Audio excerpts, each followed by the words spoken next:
I want to teach today about how to defeat Jezebel. I need you to understand the Bible does not give you permission to fight your spouse or your boss or your siblings or your mama. It does not give you permission. If you are a Christian hearing my voice right now, you do not have permission to fight human beings. But the Bible does say in the book of Ephesians that we've been given this battle-ready armor that we can go out and fight principalities, powers, and spirits, okay? And so how many of you believe that we are supposed to fight demons? Do I have any demon slayers watching this video right now? I need to know where they're at. You got to represent in the comments. Where are my demon slayers at? And Jezebel is a spirit. I've cast Jezebel out of many people. And the demon has said, my name is Jezebel, okay? Now, there are behaviors and attitudes that are sometimes just flesh, and it's not a demon. But I will tell you, unrepentant sin turns into the demonic. I mean, because it's just opening a door. The easiest way to explain it is this. I'm here in Queens. This is my headquarters. And if I leave the front door open, maybe a squirrel will come in, maybe a dog will come in, maybe they won't. I don't know. But over a long enough period of time, if I leave that door open, something will come in. Do you hear me? And so what happens is if you keep acting prideful, narcissistic, controlling, haughty, if you keep acting this way, you will open up a door and something will come in. A demon will come in. And some of you, because of generational curses, which are real, if you believe that generational curses are real, hit the thumbs up right now so everybody can see you loud and proud. Because of generational curses, you may have inherited Jezebel. And so people say you've always been domineering, you've always been controlling, you've always been this way. Or you know somebody that's always been that way. They need deliverance. They need deliverance. If you believe in deliverance, now some of you are putting those thumbs up emojis, that's great. But I'm talking about, are you willing to get free with me today and set the captives free that need it, okay? And so I'm gonna give you 3 ways in this video to defeat Jezebel, 3 ways. 3 ways to defeat Jezebel. I'm not going to be giving you my opinion. I don't have an opinion. When I became a pastor and a teacher of this word, I gave up the right to my own opinion. And now what I do is I say what this says. And so I'm going to break the word down for me. If you're taking notes right now, write this down. Number 1, how do you defeat Jezebel? Number 1, write this down. Come out of hiding. Come out of hiding. Write this down. Blow it up in the chat in the comments right now. You come out of hiding. Pastor Mike, what do you mean come out of hiding? The spirit of Jezebel, I'm talking about the demon, the spirit of Jezebel will cause you to go into hiding. You will be in an abusive, toxic, narcissistic relationship, and you will feel like you can't tell anyone what's happening to you. You'll go to a church and you'll never invite your friends. You'll never invite your colleagues because you'll be in a narcissistic, toxic relationship with your pastor, and he'll be controlling, and you'll be like, man, I'm hiding. I don't even like this church. I don't even want to go to this church. I don't like this relationship. I don't want to date this person anymore. I'm being abused. I'm being manipulated. I'm being physically hurt, and you will go into hiding. How do I know that? Some of you are saying in the comments, guilty. You're already starting to feel it because the Lord's exposing things. But God cannot heal what we don't reveal. Write that down in your notes. God cannot heal what we do not reveal. You've got to come out of hiding. 1 Kings chapter 18, verse 13. 1 Kings chapter 18, verse 13 says, has it not been told, my Lord, what I did when Jezebel killed the prophets of the Lord, how I hid 100 men of the Lord's prophets by 50s in a cave and fed them with bread and water? The prophet Elijah, upon hearing the news that Jezebel killed the prophets of the Lord, actually took prophets and hid them by 50s in a cave. And so you see hiding is produced by the spirit of Jezebel. Jezebel will cause even people who know God's ways to go into hiding, even prophetic people to go into hiding.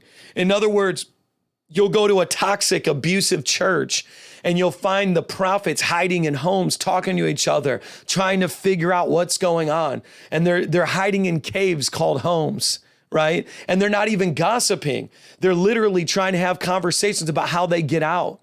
This is 1 Kings chapter 18, verse 30. The spirit of Jezebel will cause prophetic people to hide, cause people who know the word to hide. It'll be a wife. Come on. It'll be a husband that's abusing a wife, and the wife will hide. The wife will act like everything's good. The wife will act like everything's okay, and they'll hide. They'll hide. And so the number one way to defeat Jezebel is you've got to come out of hiding.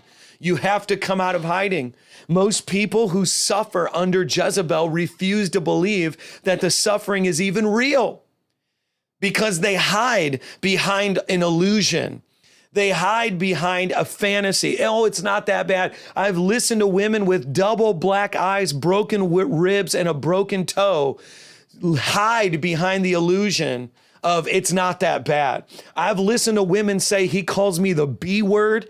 He slaps me. He calls me the C word. Come on. I'm being real, y'all. And because that spirit of Jezebel is in operation in that home, they hide behind the illusion of it's not that bad. I deserved it. I shouldn't have made him angry. I shouldn't have got on his nerves. Come on. I'm telling you, I'm hitting home right now. So the number one way that you defeat Jezebel is you have to come out of hiding.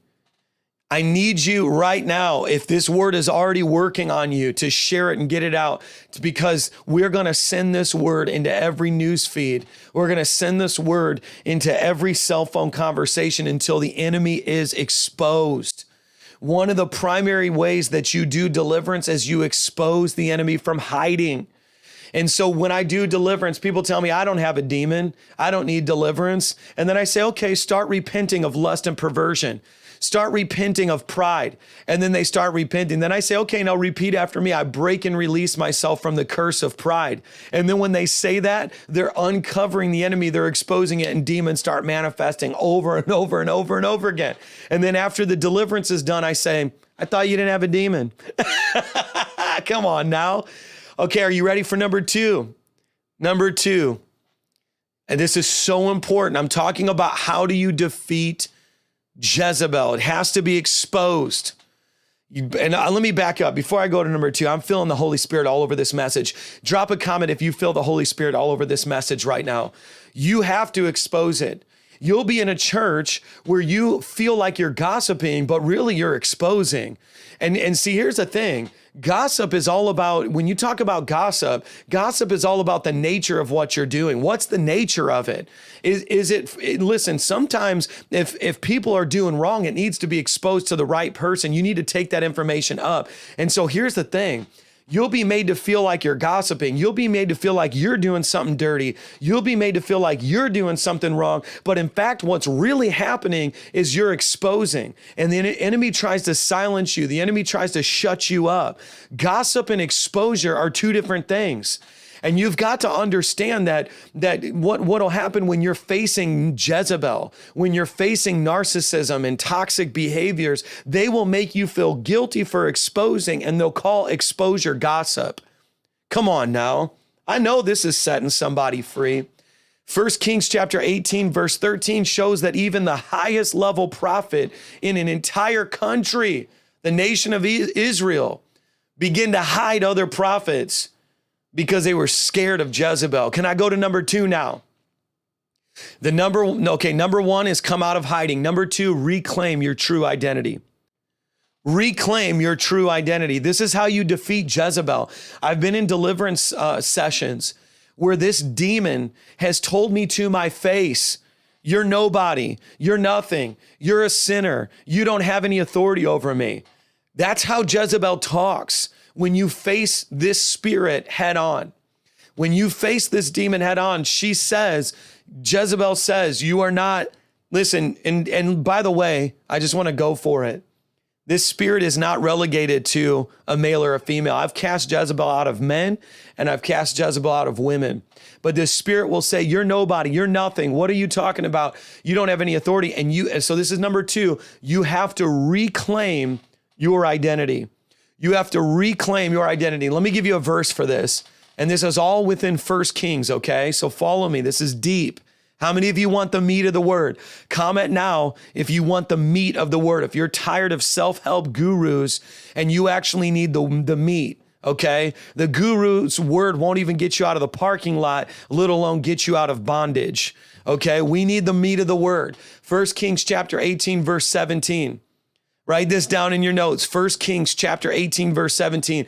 When Ahab saw Elijah, Ahab said to him, "Is it you, you troubler of Israel?" And he answered, "I have not troubled Israel, but you have, and your father's house, because you have abandoned the commandments of the Lord and followed the Baals." What's going on in 1 Kings chapter 18, verse 17 through 19? What's going on? I'll tell you what's going on.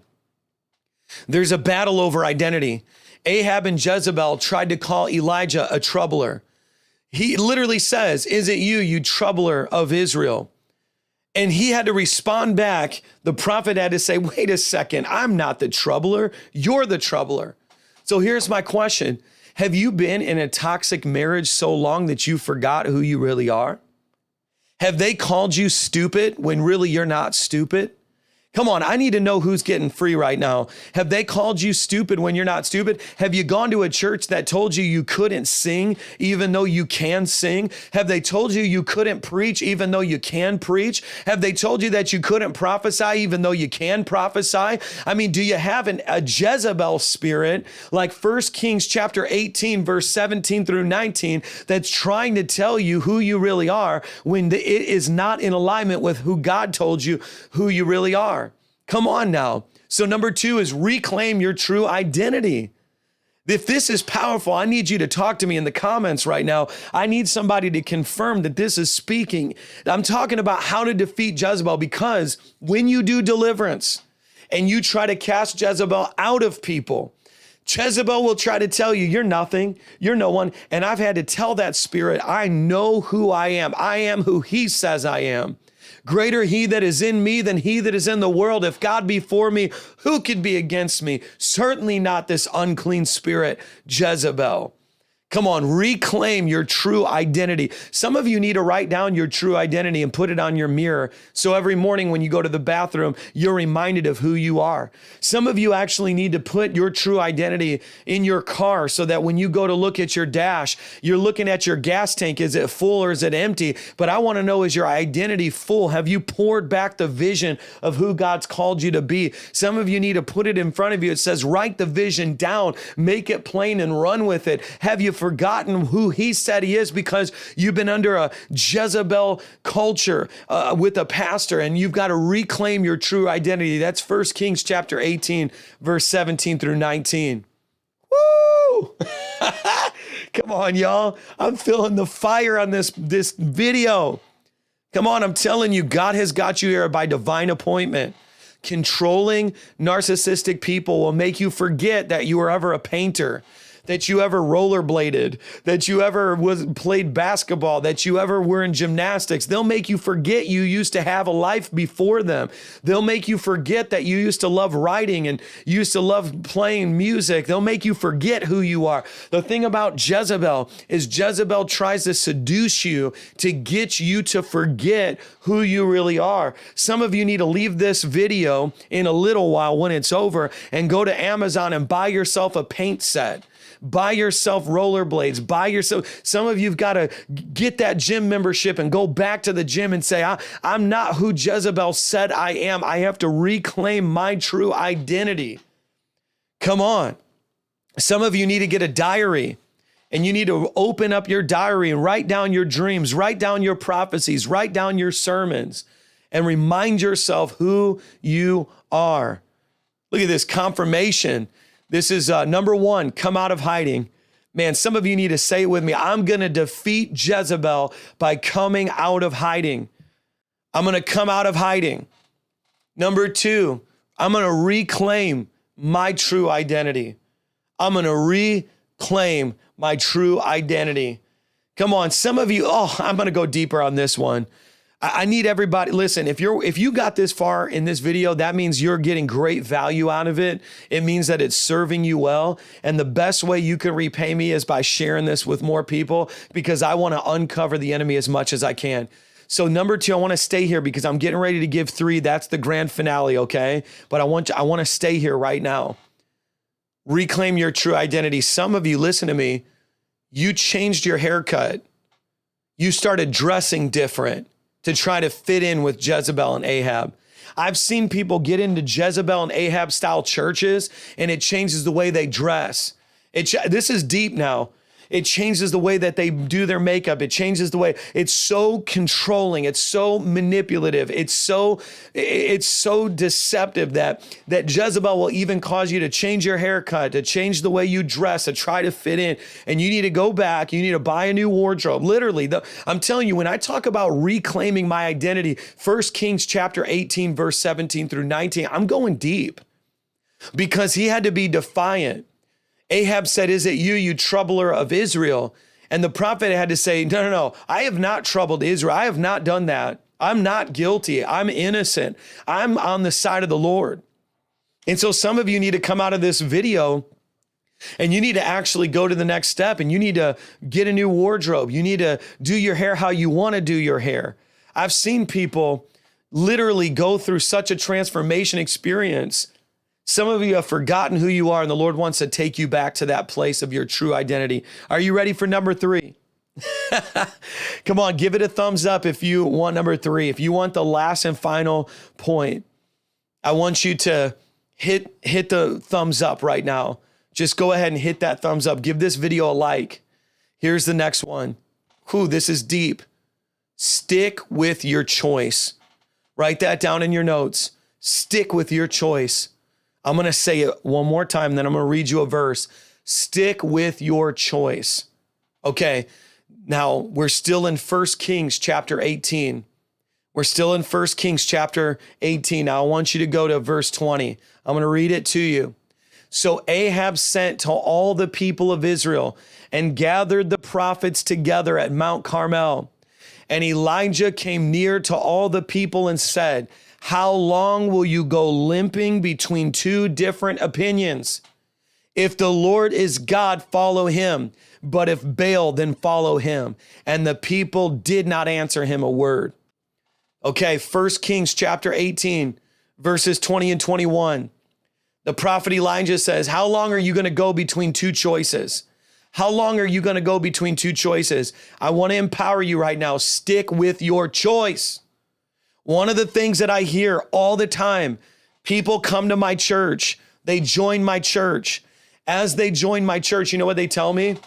I was going to one service for you and another service for my old church because I felt guilty. They made me feel guilty. I couldn't leave. Why? It's because Jezebel was controlling them. They knew the right choice, but they were going back and forth. I go to the 9 a.m. with you and the 11 a.m. with them. I go to the evening service with you and the morning service with them. Why are they stuck between two choices? They're stuck between two choices because of a spirit called Jezebel. And you have to learn how to stick with your choice. Here's the thing. What are you fighting? What are you fighting? You're fighting their opinions. You're fighting their opinions. You're saying, listen, I know in the comments right now, people are saying, that was me. You just got me. But see, here's the thing. You're afraid of the consequences. Oh, once Jezebel finds out, once this abusive, toxic, narcissistic, controlling person finds out, there's going to be hell to pay. There's going to be hell. They're going to call me. They're going to criticize me. I know how Jezebel works. And listen, see how it all goes together. Number 1, how do you defeat Jezebel? Come out of hiding. Number 2, how do you defeat Jezebel? Reclaim your true identity. And then number 3, how do you defeat Jezebel? Stick with your choice, no matter what the consequence is. Because you've got to be willing to stick with your choice to say, I don't care give me the phone call. Yes, I'll take whatever you have to say. I don't care anymore. I don't care anymore. I'm going to stick with with the decision I made. And you know what they'll do? This is bonus. Okay, I gave you 3 ways to defeat Jezebel, but I'm going to give you I'm going to give you a bonus. Who wants bonus? If you want a bonus right now, come on, let me know. I'll give you a little bit of bonus teaching. Drop a comment. Let me know. I want a little bit more. Here's a bonus one. And this is just going to help you. You know you're dealing with Jezebel when they criticize your choice. When they criticize your choice, It's an indicator. They'll say, oh, you want to go to that church? Oh, you think that preacher's a good preacher? Oh, you think that you think he doesn't know what he's talking about? Oh, you listen to that guy. They will try to discredit your choice. There's your bonus. One of the ways that you know that you're dealing with Jezebel is when you stick with your choice, they will discredit your choice. They will literally try to discredit it. They'll say, oh, really? Or you'll leave them and you'll get with someone new. And that new person will love you, cherish you. They'll stay faithful to you. And they'll say, oh yeah, look at them. They're like this. They're like that. They're so ugly. They're so this. You see how slick the enemy is? That's how Jezebel operates. So beware. Once you make your choice and you stick with it, they are going to criticize your choice. But listen, this is going to be deep. This is going to be deep. Jezebel's criticism of your choice is a confirmation that it's right. Write that down, somebody. That's a wisdom key. Somebody tag me on Instagram in your stories with that one. I'll send you a message if you tag me on Instagram with that quote, because this one I need people to understand. The spirit of Jezebel's criticism of your choice is a confirmation of your choice. Jezebel's criticism is confirmation. Jezebel's criticism is confirmation. Okay? And this is why you need to hear what I'm saying, okay? Jezebel's criticism is confirmation. If Jezebel says, don't go to that church, you should probably go there. If Jezebel says, don't listen to that person, you should probably listen to that person. Jezebel's criticism is your confirmation. Tag me on Instagram in your stories, and I'll shoot you a message in the DMs. Why? Because I'm trying to help you do number one, come out of hiding. Come out of hiding. All right, that concludes my teaching for today. Come out of hiding. This is how you defeat Jezebel. Reclaim your true identity. That's number 2. And number 3, stick with your choice. You cannot serve two masters. You got to serve the Lord. You have to serve the Holy Spirit.